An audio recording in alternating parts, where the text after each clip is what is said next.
We definitely have to bring leadership back into the home.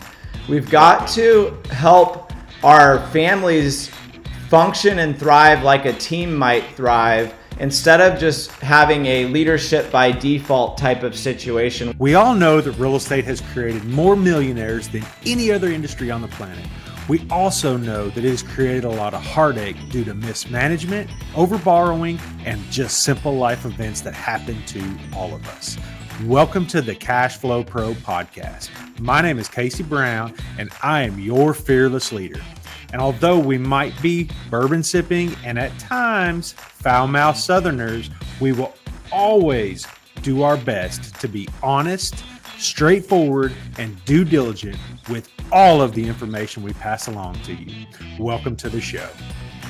Hey there, and welcome to today's episode of Cash Flow Pro, your real estate investment podcast and channel. And I'll tell you what, I've got a guest with me today that I think you are going to absolutely love, and he has got so much to share. His name's Mike McCarthy, and he is a serial entrepreneur like many of us, as well as a real estate investor. Mike, how are you today, sir? Doing great, Casey. Thanks for having me.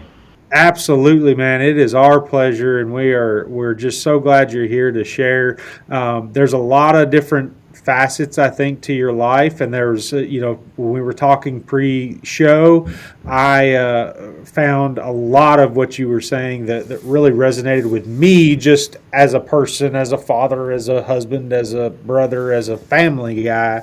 And I can't wait for the audience to kind of hear your take on things. So, man, tell us a little bit about yourself, like some of your backstory and how you kind of got aimed in the direction you're headed, and go from there. So tell us a little bit about yourself. Yeah, so I luckily ended up in the world of real estate by default. I'm what you call an SOB, and that's a son of a broker for the real estate folks out there. It's a family business, and it's been awesome. I entered the real estate business and was mentored by my father, who at the time was doing really well within the Keller Williams world. He purchased a region that he and I started together, and we both built that. He was able to retire at 50, and I took over the business, which we still own today and lead. And we closed $25 billion in real estate sales with that Keller Williams region last year. That's the Pennsylvania, Southern New Jersey, and Delaware regions for Keller Williams. Now, that's billion with a B, right? Yep, we've got 48 market centers or franchise locations and about 11,000 agents that work. Gosh, talk about scale, man. And I'll tell you, and as my audience knows, I come from the real estate sales background. I mean, that's really what led me to where I am today. And I can't, whenever I hear of people that have scaled to, that's obviously massive scale. But when I hear about people that have even scaled up to like a broker that has multiple brokerages, like just even like say one broker, two brokerages, and I'm just like, and my head almost starts to hurt because I think of the headaches that they likely have to deal with on a daily basis, and I can't imagine the fact that you all could pyramid it like that and really get it in good shape. That's awesome. Yeah, well, Gary Keller is a genius. I mean, he's done amazing things, and that's really what I hang my hat on, is that I was part of the mechanisms that he created in order for that business to scale. So I got to really learn from a young age all of the things that he did that really helped us to scale and get to where we are. So it's been an incredible journey, and as a young entrepreneur, you can imagine the lessons that come out of being a part of something that's scaling up so quickly and going from no agents to that. There's not a university on the planet that could teach you what you learned, even if you just sat in the room with Gary Keller for a month. I mean, or any of his teachings or any of his stuff is just, I mean, it even, like, I feel like if people with vision could read some of that stuff that he's put out, and even if they're in, like, say they're selling computer mice, I mean, whatever, and if they would just put some of his framework in place, I mean, you could just virtually scale about anything. I mean, it was just unreal. He's absolutely a genius. So anyhow, so 25 billion under under all of the markets and submarkets and so on. And of course, I want to dive a little bit into the serial entrepreneur part. That's the part that really engages me anyway, at least because it just seems like I wake up every day and I've got 10 new ideas, and obviously I keep focused on the one that I'm after. But the serial entrepreneur part is very interesting. Yeah, thanks. It's something that happens, I think, naturally if you build your businesses in a certain way. I think there's a couple ways you can approach building businesses. You can build a business where you're the star of that business and you Yep. continue to be that star, and you thrive in that role. You get a lot of ego blasts out of it. It feels good. There's a lot of certainty. There's a lot of significance. And that's one way to do it. There's nothing wrong with that. The trade-off, though, is if you do it that way, you really have to work in the business forever because the business is built around you being the superstar of it. I like to build businesses where I'm constantly finding the person who the light will be shined on, and they're going to be the star of the business, or you have multiple stars within your business. And I think you have to be willing to step out of the limelight and step into a role where you're kind of in the background and nobody knows what you're doing or who you are, and allow others to step into that spotlight. And as an entrepreneur, I've always preferred to do it the latter way because I really value my freedom. And I know that's a big thing for you all, and why you focus on wealth building is the freedom and the time that you get back. And so I think from an investment and wealth building standpoint, I look at businesses as a vehicle to lead me to passive income. Often they take a little bit longer, and you've got to invest differently into a business, but you end up with a team that's running that business, and it takes very little time from you to do that. Then you really have a passive income stream that you've built, where you've got your time back, but you're also still making money off of that business. And so that was my approach to building Keller Williams. It's also been our approach to leading GoBundance, which I'm a co-founder of, and I was the CEO of that business for 3 years from 2015 to 2018. And so I got to help shape it in the beginning, but eventually I let the limelight go and we put other people into those roles. And the funny thing is that every time I've replaced myself in those types of situations, the next guy or gal always seems to do better than I did. And it's a big ego blow for you because they're like, man, it's so awesome now. Look at the growth we're having, or look at how much better everything is. And you're like, damn, that kind of stings a little bit. But it also makes you proud because you know that you got the right people on the ship. And so GoBundance has just been a blessing. It's a mastermind group for entrepreneurs. It started as just for high net worth individuals, and we've since launched a couple of programs that can help anybody get involved with GoBundance, which is great. And no matter where you're at on your wealth building journey. And it's awesome. I mean, we've got 700 members now that are above $1 million in net worth, all across the United States and several across the world. And it's just been a dream to be able to build something like that makes such a big difference in the world, helping entrepreneurs to be better husbands, better fathers, better mothers, better daughters. It helps people who are focused on building businesses to step outside of that for a moment and say, what's really important in life? Is it making more money, or is it the impact I have, or is it the relationships I have, or is it the fun that I can go and enjoy what I've built and enjoy the life that I've created? And Which all of those things lead you back to time.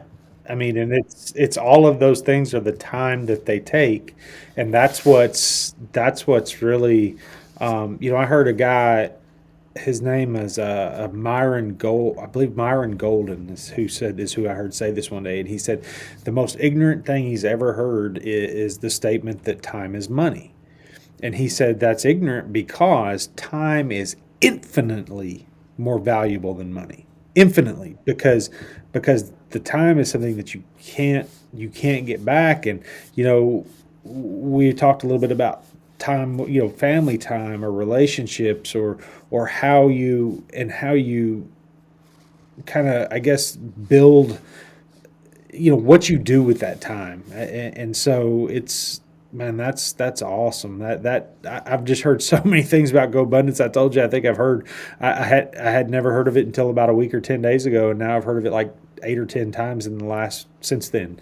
And so it just seems like it's really doing great things. But if it's a coach on how to just bring the human elements back to the entrepreneurial life, in my opinion, that's so valuable, so valuable. Yeah, it's awesome. It's so cool to watch our little baby, which we started really not knowing what we were doing, and didn't even know that we wanted to start a mastermind group. We just wanted to go on trips with great people and try to get better together. That was it. Sure. And it morphed into this, and it's just been amazing to watch that. And it's created a lot of other opportunities. You mentioned the family side of things. When I was the CEO of GoBundance, we launched FamBundance, which was family masterminds that we deliver content for our spouses, for our children, and we even do trips and adventures where we mastermind with other families. Sure. And through that experience, we actually wrote a book called The Miracle Morning for Parents and Families, along with Hal Elrod, and we taught families how to do the Miracle Morning together. And then last year we launched a separate playbook to go along with that book that teaches families how to set goals together, how to create shared values, how to create morning rituals, bedtime rituals, and even how to create a home currency system that helps to reward kids for doing the things that you want them to do. And then they get to spend that on cash it in for money or for candy or for screen time. And so we've laid out all of these exercises in the playbook, but the reason is because, I want to just say this to all entrepreneurs and investors who might be tuning in, is that, at the end of the day, the thing that matters most is your relationships. I think, obviously you have to have your own health too, by the way. So let's focus on being the best versions of ourselves mentally, emotionally, spiritually. But beyond that, I realized that as I was building all of these businesses, every time I would take on a new project, a new venture, it would take away from my family. And because I didn't have to do these projects and ventures, I actually had to pull out sort of a balance sheet and think about what are the trade-offs to doing this project? I don't have to do it. And oftentimes the trade-off came back to, well, it's going to impact my family. I'll have less time with them. And if I'm going to spend less time with my family because I'm out building these things, I need to make sure that it still serves them and it's part of our overall plan as a family. And so we try to teach entrepreneurs in the playbook, and I try to preach this a lot on podcasts if anyone's ever heard me before, but we definitely have to bring leadership back into the home. We've got to help our families function and thrive like a team might thrive, instead of just having a leadership by default type of situation where there is no values that drive the family. There are no goals that are set individually or mutually that everyone is supporting each other on. And so if we can do that, though, I think we really get into building a legacy that's worthwhile and meaningful, because the children, even in a best case scenario, let's say they're able to grow up, not have a lot of contact with the matriarch or patriarch of the family. Let's say it's just home life, and they don't get to really see that entrepreneur in their element, leading teams, putting deals together, negotiating, getting out there and just hustling, and also just knowing when to slow down and take a step back and let other people get in the game. But that whole process of building and leading and creating, oftentimes the family doesn't actually get to see any of that in action. might get to hear about it a little bit, but what they generally see is that individual is just absent from the home. They're not engaged. They're not around. They're definitely not bringing their leadership skills into the home, because a lot of times the way they've approached it also is not effective. They try to be the dictator, like we talked in the pre-show. They come in with all their rules and reasons and things that need to be a certain way, and families don't usually respond well to that. So we preach a lot in the playbook for families to co-create things together. So when I do a family meeting, for instance, with my family, I am not the leader of that meeting. It's co-facilitated by us together as a family through an agenda, and everybody's voice is equal. I am not the overshadowing wisdom, voice of reason or wisdom that knows all in these meetings. I am simply another member of the family, and we're all collectively leading together. And I think if we can move in that direction in our families, I think they'll thrive more than they have in the past. I think that we will be more in sync with our spouses, we'll be more connected to our children, and ultimately we'll be equipping our children to grow up knowing what great leadership looks like. It looks like facilitation of many ideas and really being open to everybody having a voice that matters. And that's something I'm super passionate about, is really just helping entrepreneurs to show up fully for their families, be the leader that they need them to be, not just because they're out building a great business and providing a great income, but they're doing that while they're also showing up, being engaged, and really being a part of the family ethos as much as possible. Sure.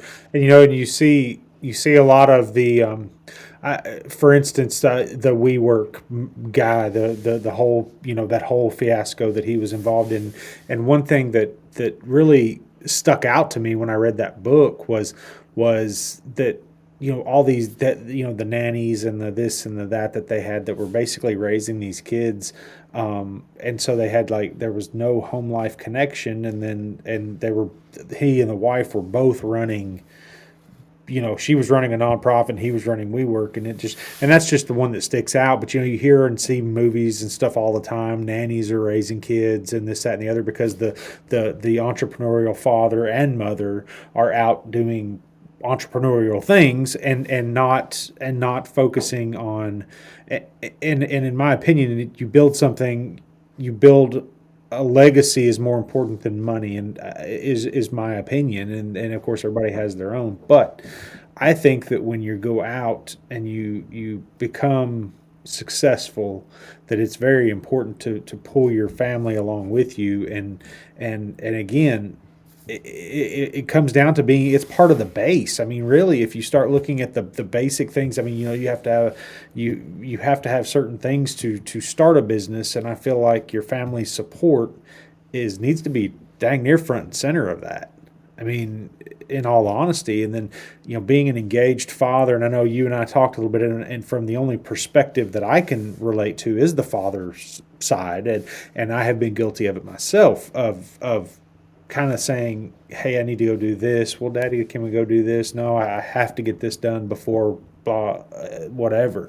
And so, we've all been guilty of it, I think. But man, it's interesting to see somebody that is in the entrepreneurial mode all the time. I'm sure you are, as well as saying, hey, let's couple that with being in the family mode. So it's pretty interesting. So let's talk a little bit about your businesses. Obviously the GoBundance thing is just, like I said, it's a spectacular program. I mean, all around, everything that I've ever heard. It's more it seems to coach from a lead with value type scenario. I mean, I guess in a way it's something that we all should focus on, is leading with value. But it seems like it just is really, it's where people can almost go and say, hey, I can go hang out with these entrepreneurs, pick up little nuggets of knowledge, but at the same time have a good time doing it and not be suited up and tied up. You know what I'm saying? For sure. Yeah, it's awesome. I mean, we're the GoBundance and my partners who co-founded this with me, Pat Hyben, Tim Rode, and David Osborne. I mean, we are your typical rebellious misfit. Like, we made it to where we made it because we were thinking differently than most people, and oftentimes that got us into trouble in life. And in later seasons in life, if you're able to harness that and really focus on being the best version of yourself, and making sure that your values are on point, you can really, from a place of authenticity, connect with people in a way where you normally couldn't. And I think that's the thing we pride ourselves most within GoBundance, is how authentic everything really is. So when we show up to these events, guys aren't just there pounding their chest, or gals saying, "Hey, I'm a badass entrepreneur. Look at all of the things that I did here." Guys and gals show up there and they say, "You know what? Yeah, I've had success in these areas, but man, my marriage is destroyed, or my kids don't want to talk to me, or I've let my health go," or there's some aspect of what they're there for. And it's through that vulnerability and that authentic support of one another that I think real change can happen. Finding people that are in the same spot at the same time has to be probably one of the top beneficial factors, I would think, right? Yeah, I think that you see other people who need to make that change, but it's in a different area. And if you're supporting their change in an area that you're strong, then there's a reciprocal nature of, hey, well, I'll support you on this journey if you support me on my journey.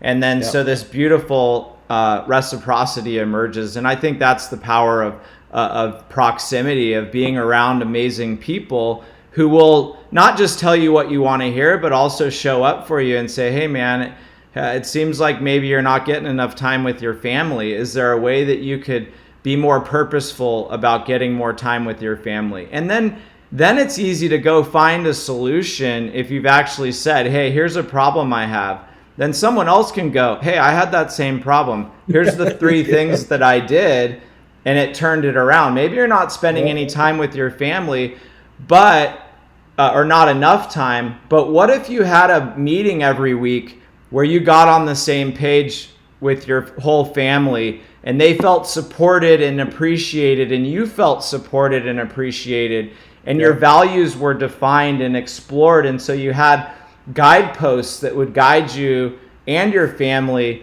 collectively through this experience of life and business together. And I think if you can find those easy solutions like that and then just commit to them, you might go from spending not enough time to your family to carving out 3 hours a week to be real purposeful. And now all of a sudden you go from being sort of absentee father to really nailing it and really being there when it's clutch and when it matters most, at meals, once a week, maybe date nights. There's all these little things that we can do just to make sure that we really focus in on family.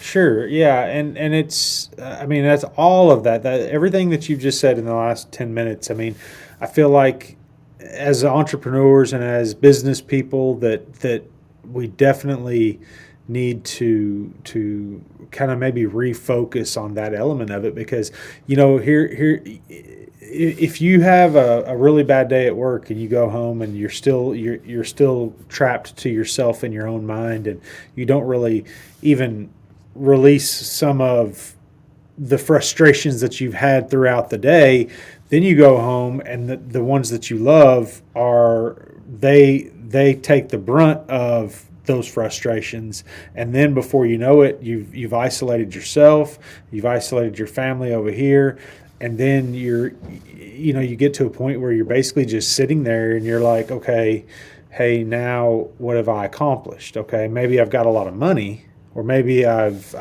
done this or done that, or maybe I own a beach house or whatever. But the bottom line is that if you don't have those that you love to enjoy that stuff with you, then really what's the point? I mean, you've built one legacy while giving up another. So the work-life balance is just, it's so crucial. And I think that that book that you wrote, you said there was one version and then you updated it with the second version last year, right? With the playbook. So there's a book, The Miracle Morning for Parents and Families, and then there's a companion playbook that goes along with that book that has 10 exercises that somebody can go through as a family, and it takes you step by step. It shows you what my family did and what our end result is and the system we use, but it also gives you the freedom to co-create what it's going to look like for your own family. And if anybody's interested in that, you can actually download 2 free exercises at themiraclemorning.com/PF Playbook. If anyone wants to just check it out and download a couple of exercises, it's miraclemorning.com/PF Playbook. And that'll give you a couple of exercises that you can start with. And if you like it, then, buy the playbook and jump in and do the rest of the exercises. Awesome, man. That's great. And just the fact that there is, for example, just like this, there's free resources out there. There's free resources out there where just exactly what he just said. Go download it, and at least, maybe you have to get that mindset. And it's like quitting smoking. You're not going to tell somebody that doesn't want to quit smoking to quit, and they're going to just all of a sudden do it. They have to have a mindset that says, hey, I'm going to do this. This is the way it's going to be. And from now on, we as a family are going to do this, this, and this. And so it makes perfect sense. But you can't do that until you say, hey, I've had enough of this lifestyle of being dictator, of taking my frustrations out of my kids, my wife, my dog, whatever the case is. You have to change that first. And then once you change that, then these steps will guide you along that path. So, let's talk a little bit more. So what other businesses and stuff are you kind of involved in right now? Back to the business direction of this discussion. So we've got Keller Williams with 11,000 agents underneath, 25 billion in sales, and we've also got GoBundance and your involvement there. What else do you kind of have cooking right now that you may feel comfortable talking about? Yeah, I mean, the only other thing I might add to that is like I'm building a real estate investment mini family office for the deployment of all of my capital. So I just recently brought on a chief of staff and have slowly been building a team so that I can turn my personal and family finances into its own business. Sure. So that it's all managed well, and that, and what was going on is I used to invest in real estate because I would know somebody so intimately from GoBundance because I've traveled the world with them, or I've been skiing with them, or I've just been through things with them, spent time with them and their families. And so the way I used to invest was a lot of, hey, I like you, you're cool, the deal seems pretty good, I'm going to throw 100 in. And I would do this over and over and over again. And once I got to having done that about 30 times or so, I realized, like, man, I don't know what's going on with these 30 investments. I don't know if they're, if the operating agreements were even done, exactly correct and all this stuff. So I hired somebody who could go through all the details of all of that, and then also be the person who vets these deals. So I'm training them to be a great deal finder and then a great decider upon these deals. And they're willing to slow down and do the detail work that I would never be capable of doing, quite honestly. And it's been a great marriage. It's actually somebody who was a GoBundance member. His name's Nick Johnson, and I hired him. We planned a hike together within GoBundance, and he was so meticulous in how he planned the hike. And I'm like, this guy is going to be a great team member for me. I need to figure out how to get in business with him. So we worked out a deal. He wanted to leave his job anyways, but he left his job as a nuclear engineer to come work for me as chief of staff. And it's been a great hire and a great addition.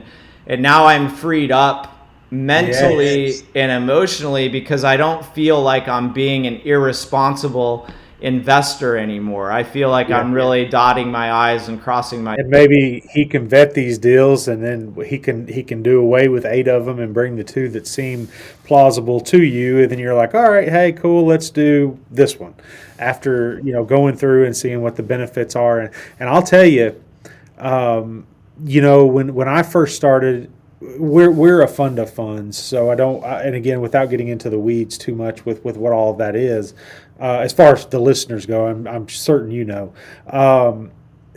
when you really start mapping out these PPMs and these and how these operating agreements kind of lock in together, and then how things are managed through separate entities, and for somebody like yourself to have 30 of these things going on, and even be able to capture or zone in on 10 or 15% of that hell, that's a full-time job. I mean, and you're only talking about a tenth or 2/10 of what you really need to know, because the thing is everybody's like, well, I had an attorney draft this. Okay, that's wonderful.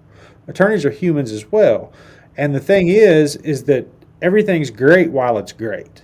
When it turns, everybody's going, whoa, I didn't know that this T was crossed or that I was dotted. I didn't realize that this was this and that. And so to have somebody, a nuclear physicist, is that what you said? I mean, to have a nuclear engineer, which that if it's got the word engineer in it anywhere, and that's their profession, they're basically meticulous.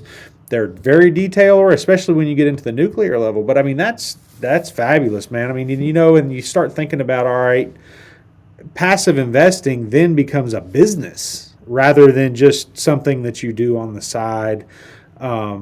Like you said, you basically invest and you turn your family's finances into a business that consistently churns cash, and there you go. And that's brilliant. Yeah, it's taken me a while to get to this point, and it's been great. And Nick, it's awesome. It's amazing to see what Nick has done in a short amount of time, and like he's found more errors in operating agreements. Like you said, a lawyer wrote this up. Yeah, well, let me have my guy read it, and I'll let you know if there's anything in there, because he found a bunch of checks that I missed when I moved that they thought I cashed and I didn't. He found money I left on the table. He found mistakes in operating agreements. Just all the things that, as a visionary, which is what I consider myself, I don't often have the time or the patience to get into those details the way I should. And so I've got to a point where I got lucky enough to get to this place where I can hire that person instead of having to become that person. Well, yeah, and then if you look at it and say, hey, these 2 investments of 10 will pay his salary, okay? If he finds mistakes that save you half of that, I mean, you're still miles ahead, and it allows you the scalability of the passive investment business, basically. Because I'll be honest with you, when I first started in this business, I took a PPM, I took an operating agreement that what was supplied to me via a portal of just a random syndicator, and I took it and I put a big board up on my wall, and I mapped it out. I mapped everything out and how the operating agreements fit, how the PPM was written, how so that I had an idea of, again, how all these things kind of clink together and what ultimately makes the engine start in them. And I found 2 mistakes myself, and I called them up and I was like, hey, these 2 things right here don't go together. I can't remember what it was. There was 2 minor things, and they were like, oh yeah. And then of course, then they had to go through the amendment process. But I guess what I'm getting at is the time that took. And had those investments gone south, the 2 minor things that I found could very easily have become major things really quick.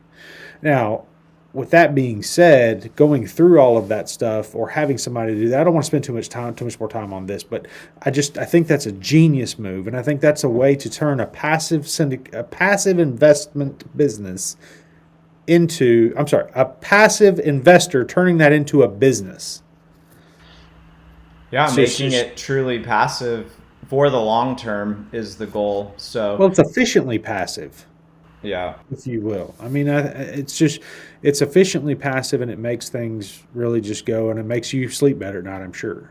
Yeah, it definitely is a huge weight and and it gives me so much more freedom. Like I just had a challenge within my family and needed to go spend some time with a family member for the last 19 days. And I didn't have to do anything. My team handled everything while I was taking care of my family. So things like that, where when you need the time, when it really matters. I mean, it's one thing to take a 10-day vacation and be able to take that off without worrying, but it's another when you need the time to go spend with someone who really needs it and they need you, and you're able to do it and not have to worry about business or deals or anything during that time. Like that is priceless. I can't put a price tag on that. So Well, Mike, I can't thank you enough. I know as many things as you've got going that it's tough to kind of carve out, say 30 or 45 minutes to spend with us, or an hour, whatever it's been. And man, we really thank you for everything you've brought to the show, and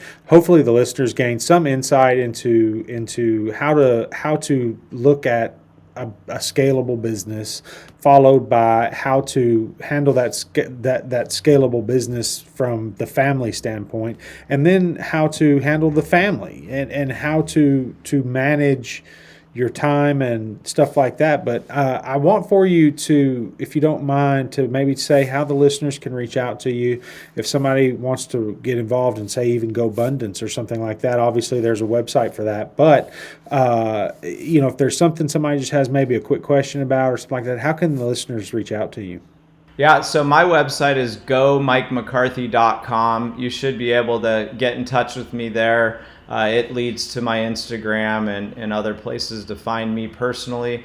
If you're interested in GoBundance, two options for you. One is you could go to GoBundance.com, fill out an application, and see which of our programs might be a fit for you. Our sales team will be in touch with you and can walk you through everything that we've got to offer.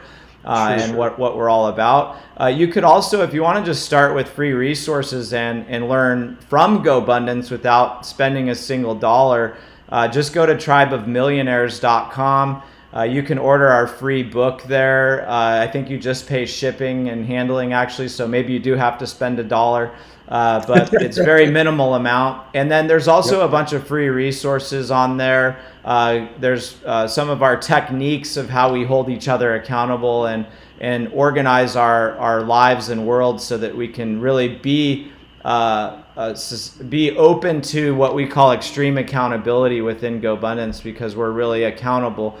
There's a bunch of free resources and tools you can use on tribeofmillionaires.com. That's awesome. And real quick, just because it is something that you and I both seem to be so passionate about, can you repeat that website or that you mentioned earlier with the free resources for the entrepreneurs? Yeah, so the Miracle Morning one? Yes. So it's miracleMorning.com/PF, which stands for Parent and Family Playbook. So /PF Playbook. Awesome. Mike, again, thank you so much for your time, and I hope everybody has gotten a little token or a little nugget of something that you can use in your daily life. And again, Mike, thank you, sir. Yeah, thanks, Casey. Yes, sir. Have a good one. Cashflow Pro is hosted by Casey Brown, founder and CEO of 3000 Capital, a commercial real estate investment firm committed to providing its investors with ongoing cash flow and helping them build long-term wealth. If you enjoyed today's podcast, make sure to hit that subscribe button so you'll be notified about all our future episodes. You can find more information about us and our investment philosophy by clicking the link in the show notes below. Thanks for listening.